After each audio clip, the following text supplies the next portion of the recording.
Ang Pilipinas ay one of the fastest growing economies sa Southeast Asia, ngunit malaking parte ng ating kabuuang populasyon ay nananatiling mahirap. At noong taong 2021, matapos ang pandemya, ay tumaas ang economic growth rate ng bansa sa 5.7%. Pero sa kaparehong taon din, ang poverty rate po natin sa bansa ay tinatayang nasa 18.1% o 19.99 milyong mahihirap na Pilipino. Dahil dito, ay isang batas ang inihain sa Kongreso.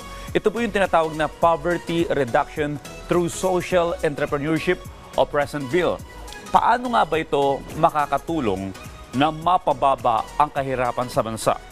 Alamin po natin yan. Kasama natin ngayon si Dr. Norby Roque Salonga, ang Founding Director ng Lasallian Social Enterprise for Economic Development Center. Magandang umaga po to welcome sa Rise and Shine Pilipinas. Magandang umaga po, sir. At magandang umaga po sa mga viewers natin.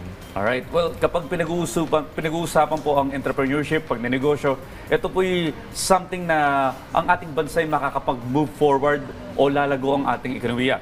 Para lang po sa kaalaman ng ating mga kababayan, para mas maintindihan ng marami, ano po ba yung tinatawag na social entrepreneurship?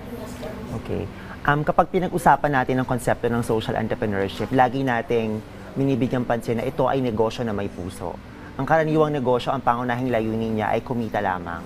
Ngunit kapag pinag-usapan ng social entrepreneurship, nandyan yung layunin natin na hindi lamang kumita, kundi ma-address natin yung societal at environmental issues na isa yung Pilipinas sa mga pinakamaraming problema sa dalawang aspeto na to.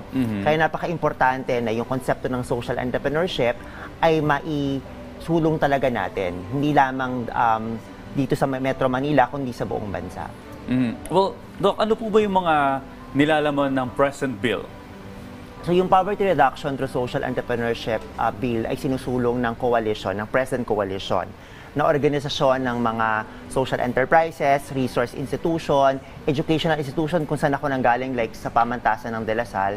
Ang pangunahing layunin ng bill ay masiguro natin na may tamang suporta yung mga social enterprises sa Pilipinas. Mabigyan natin sila ng pagkakataon na mapalawak yung kanilang market para lumago sila bilang mga social enterprises. At nariyan din yung mabigyan sila ng mga benepisyo na hindi lamang ino-offer sa karaniwang mga enterprises lamang. Kasi nga, ang social enterprises hindi lang para kumita.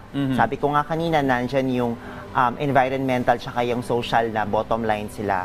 So, kumbaga, kung pagtitingnan natin, napakahirap mag-survive ng mga social enterprises kung wala ring suporta. Kaya importante na yung present bill ay maipasa natin para yung benepisyo na may kinalaman sa tax, may kinalaman sa funding, may kinalaman sa market linkage, at yung iba pang benepisyo na maaaring ibigay ng gobyerno ay ma-access ng mga social enterprises para sila ay lumago.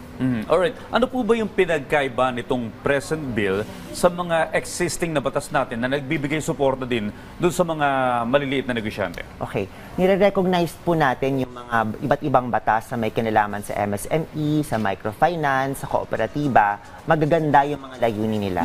Pero yung present bill po, isa sa pinaka-importante na hina-highlight ng present bill is masiguro natin na yung mga benepisyo na ito, yung mga social enterprises talaga, yung mag-benefit. Kasi karamihan ng mga social enterprises, yung tinatawag natin na community-based.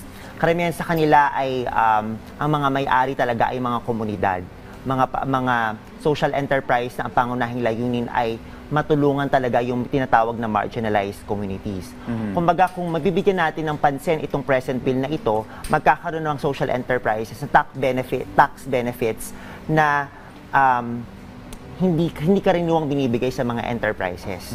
Pangalawa, nandyan yung funding o yung mga grant na kung saan magkakaroon sila ng mga additional na pondo, hindi lamang para mapalawak yung kanilang operasyon, kundi para din matulungan sila sa pagdevelop ng mga product at services na kanilang ino-offer sa market na ang mga customer din naman at ang general public yung magbe-benefit. Nariyan din po yung mga insurance na kung saan karamihan ng mga MSMEs or social enterprises, karamihan sa kanila nagsara nung pandemya sapagkat wala silang ganong kalaking pondo or financial na suporta para maipagpatuloy yung kanilang operasyon. So layunin din ng present bill na masiguro na meron tayong tinatawag na business continuity, na kung ano man yung mangyari, magkakaroon yung mga social enterprise ng kapasidad na maipagpatuloy yung mga negosyo, lalo na ang pangunahing sektor na kanilang binibigyang pansin ay yung mga nasa laylayan ng lipunan. Well, pag-usapan po natin yun, ano? Yung epekto nito sa ekonomiya at syempre yung mga kababayan natin na papasok sa social enterprise. Ano po ba yung magiging epekto nito, no? 10 years from now, kung sakaling magtagumpay itong present bill? Kung sakaling magtagumpay, may ginawang pag-aaral yung British Council before noong 2017 na ang bilang ng social enterprises at that time ay umabot na sa 164,473.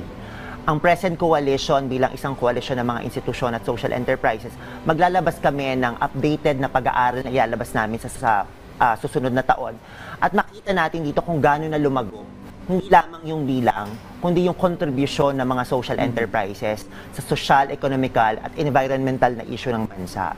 So kung mabibigyan ng pagkakataon na maipasa ang present bill, uunlad, number one, uunlad yung mga social enterprises at mas maraming tao yung makikinabang sapagkat yung pangunahing sektor na kinabibilangan nito is yung mga marginalized communities.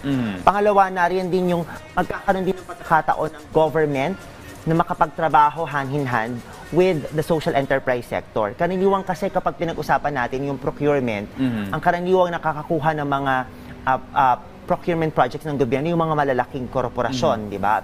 Pero kung mabibigyan natin ng pagkakataon na maipasa ang bill na ito, kahit papaano masusuportahan ng bill na ito yung mga social enterprises na magbigay solusyon or magbigay serbisyo din sa general public. At syempre, pangatlo, mas lalago din yung market ng mga social enterprises at masisiguro natin yung mga product na available natin sa market ay talagang environmentally friendly at socially relevant. Well, sana nga'y magtagumpay yan sa pamamagitan ng present bill para na rin umangat yung kabuhayan ng ating mga kababayan. Hindi lang yung ang choice mo ay mag-abroad para umasenso. Well, muli nakasama po natin si Dr. Norby Roque Salonga. Maraming salamat po and stay safe and advance Merry Christmas po, sir. Merry Christmas po. Thank you.